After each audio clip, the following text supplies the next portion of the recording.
Hi, నా పేరు Prithvi. Welcome to my channel. ఈరోజు ఎపిసోడ్లోకి వెళ్ళినట్లయితే ఈరోజు పెద్దగా ఈ కంటెంట్ కూడా ఏమీ లేదు, చాలా బోరింగ్గా ఉంది. 3 రోజుల నుంచి అదే గేమ్ సాగదీస్తున్నాడు బిగ్ బాస్. మరి ఎందుకు అర్థం కాలేదు. ఈరోజు కూడా అదే గేమ్ కంటిన్యూ చేశాడు. చెప్పుకోదగ్గ విషయం ఏంటంటే అంబటి అర్జున్, అమర్దీప్ వచ్చారు. అది కొంచెం బాగుంది తప్పితే ఇంకేమీ లేదు. వాళ్ళు కూడా పెద్ద కంటెంట్ ఏమి ఇవ్వలేదు.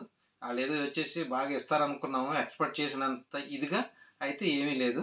గేమ్స్ కూడా ఆడించాడు కానీ చూడడానికి బురద గేమ్ ఒకటి బాగుంది. కాకపోతే ఆ గేమ్ అంతా వన్ సైడ్ అయిపోయింది, ఫైట్ లేకుండా వన్ సైడ్ గేమ్ అయిపోయింది. అది కూడా చూడడానికి అంతగా లేదు. కాకపోతే రెండో గేమ్ మరీ దారుణం. నోట్లో వాటర్ పోసుకుని ఉయ్యడం అనమాట.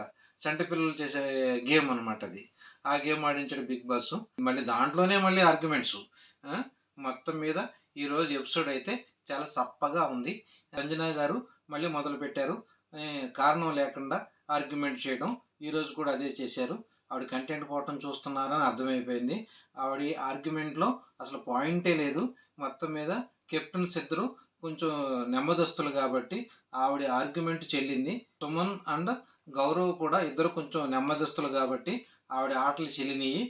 తర్వాత మాధురి గారు కలగజేసుకుని ఇలా చెప్పడంతో కొంచెం తగ్గినట్టు అనిపించారు సంజన గారు. తప్పితే కంటెంట్ లేకుండా ఆవిడ ఏదో ఆర్గ్యూ చేసుకుని వెళ్ళిపోతుంది. ఇంకో విషయం ఏంటంటే ఈ గేమ్లో తనూజ గారు ఎక్కువ క్యాష్ తీసుకోవడం వల్ల ఆవిడికి కెప్టెన్సీ కంటెండర్ అయ్యే ఛాన్స్ రావచ్చు. నెక్స్ట్ రీతుకి ఏదో టాస్క్ ఇచ్చారు, ఈరోజు ఎపిసోడ్లో అయితే చూపించలేదు. ఆ టాస్క్లో ఆవిడ గెలిచిందని ఆవిడకి కూడా కంటెండర్షిప్ రావచ్చు అని ఇన్ఫర్మేషను. నెక్స్ట్ ఏంటంటే నిఖిల్కి ఎలాగ కంటెండర్షిప్ ఉంది, పవర్ ఉంది కాబట్టి ఆయన కూడా ఒక కంటెండర్ అయ్యే ఛాన్స్ ఉంది. ప్రజెంట్ ఇప్పటికి ఈ ముగ్గురు కొద్దిగా కన్ఫర్మ్ అయినట్టే. యూట్యూబ్ అంతా ఆయేషా హెల్త్ రీత్యా వెళ్ళిపోయిందని, రాముని బయటకు తీసుకెళ్ళిపోయారని అందరూ చెప్తున్నారు. లైవ్లో కానీ ఈరోజు ఎపిసోడ్లో కానీ అదేం చూపించలేదు. అది ఎంతవరకు నిజం అన్నది మనకి కరెక్ట్గా ఇన్ఫర్మేషన్ లేదు, కరెక్ట్గా తెలియదు కూడా. మరి ఆయేషా ఆరోగ్యరీత్యా వెళ్ళిందా లేదా అన్నది ఇంకా తెలియదు. రాముని బయటికి తీసుకెళ్ళి మళ్ళీ పంపించేశారా అన్నది కూడా 100% కరెక్ట్ అయితే కాదు. మరి రేపు ఎపిసోడ్లో ఏమన్నా చూపిస్తారేమో చూడాలి. ఈరోజు ఎపిసోడ్లో ఆయేషా కనిపించి వెళ్ళిపోయింది. నెక్స్ట్ రాముది కూడా ఏమీ లేదు, రమ్యది కూడా అస్సలు లేదు. నెక్స్ట్ ఇంకొకళ్ళు ఎవరు, సాయి శ్రీనివాస్ కూడా అసలు కనిపించట్లేదు. అతను ఎందుకు వచ్చాడా ఏటా అన్నది కూడా అర్థం కావట్లేదు. అంత దారుణంగా అంత వీక్గా ఉన్నాడు. అతనికి అసలు ఏ విషయంలోనూ కూడా కంటెంట్ ఇవ్వడానికి కూడా అవకాశం రావట్లేదు. గేముల్లో కూడా అతను చురుగ్గా వెళ్ళడానికి అవకాశం లేదు, అంటే గేమ్లో పాల్గొనే అవకాశం కూడా రాలేదు. బురద గేమ్లో కళ్యాణ్ వెళ్ళాడు కానీ సాయి శ్రీనివాస్ వెళ్ళలేదు. కళ్యాణ్ కూడా పోరాడాడు కానీ ఓడిపోయాడనే చెప్పుకోవాలి. అంతే. డెమాన్ పవన్ అయితే బాగా ఆడాడు ఈ బురద గేమ్లో. నెక్స్ట్ ఇమానియల్, పవన్ కళ్యాణ్ వాళ్ళ గౌరవ్ దాటికి తట్టుకోలేక ఓడిపోయారు. గౌరవ్, డెమాన్ పవన్ మొత్తం మీద వన్ సైడ్ గేమ్ చేసి ఆ గేమ్ వాళ్ళు విన్ అయ్యారనమాట. అది ఈరోజు చెప్పుకోదగ్గ విషయము. ఈ వీక్ కానీ నెక్స్ట్ వీక్ కానీ రీఎంట్రీస్ ఉంటాయంటున్నారు. ఒకళ్ళు కాదు, ఇద్దరు అంటున్నారు. అది ఎంతవరకు నిజమో అన్నది తెలీదు. శ్రీజ వస్తుందా లేదా అన్నది 100% అయితే కరెక్ట్గా ఇన్ఫర్మేషన్ అయితే లేదు. శ్రీజ వస్తే బాగానే ఉంటుంది. శ్రీజ కానీ వస్తే, రమ్య వెళ్ళిపోతే శ్రీజ వస్తే బాగుంటుందని అనిపిస్తుంది. ఒకవేళ రమ్య కానీ ఎలిమినేషన్ అయితే శ్రీజ రావచ్చు. రమ్య కానీ ఉంటే శ్రీజ వస్తుందా రాదా అని ఆలోచించాలి.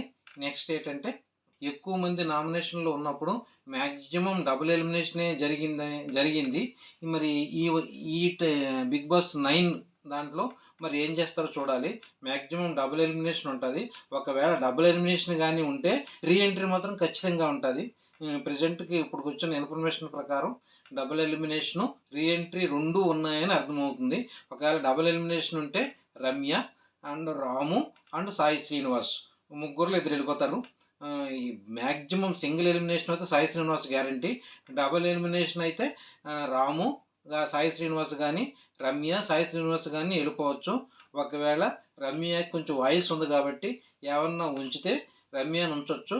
ఒకవేళ అలాగ బిగ్ బాస్ కానీ ప్లాన్ చేస్తే రాము అండ్ సాయి శ్రీనివాస్ ఎలిమినేషన్ అయిపోయి వెళ్ళిపోతారు. ఈ రోజు వరకు ఓటింగ్లో రాము, రమ్య, సాయి శ్రీనివాస్ బాగా లాస్ట్న ఉన్నారు. అందరికన్నా లాస్ట్ సాయి శ్రీనివాసు, ఆ తర్వాత రమ్య, ఆ తర్వాత రాము కనపడుతున్నారు. టాప్లో అయితే తనూజ, పవన్ కళ్యాణ్ ఇద్దరు పోటీ పడి మరీ ఓటింగ్ తెచ్చుకుంటున్నారు. థర్డ్ ప్లేస్లోకి దివ్య గారు వెళ్ళిపోయారు. ఎందుకంటే బర్నీ ఓటింగ్ ఆవిడకి పడుతుంది అనుకుంటున్నాను నేను. నెక్స్ట్ సంజన గారు వచ్చారు. సంజన గారు కూడా ఫోర్త్ ప్లేస్లో ఉన్నారు. ఆవిడకి కూడా ప్లస్ పాయింట్ ఏంటంటే ఈ వీక్ అంతా పెద్ద కంటెంట్ ఏమీ లేదు. కంటెంట్ తెచ్చుకుందామని ట్రై చేసి ఆవిడ నెగిటివ్ అవుతున్నారు. సో దానికోసం పెద్దగా ఓటింగ్ ఉండకపోవచ్చు, కానీ ఈ ఇమానియల్ నామినేషన్లో లేకపోవడం వల్ల ఇమానియల్ ఓటింగు సంజన గారికి పడుతుంది. అందుకోసం ఆవిడకి ప్లస్ పాయింట్ అయిందనమాట. రీతు గారు కూడా పర్వాలేదు, కాకపోతే ఎప్పుడు ఎలా ఉంటుందో తెలీదు. ఈ వీక్ మాత్రం రీతు సేఫ్. కాకపోతే వీళ్ళు ముగ్గురు మాత్రం డేంజర్ జోన్లోనే ఉన్నారు. ఎవరు వెళ్ళిపోతారో తెలీదు. ఎంతవరకు గ్యారంటీనా అనేది చెప్పలేము. రాము, సాయి శ్రీనివాస్, రమ్య, పికిల్స్ రమ్య, వీళ్ళు ముగ్గురులో డబుల్ ఎలిమినేషన్ అయితే ఇద్దరు, లేదా సింగిల్ ఎలిమినేషన్ అయితే సాయి శ్రీనివాస్ గ్యారంటీ.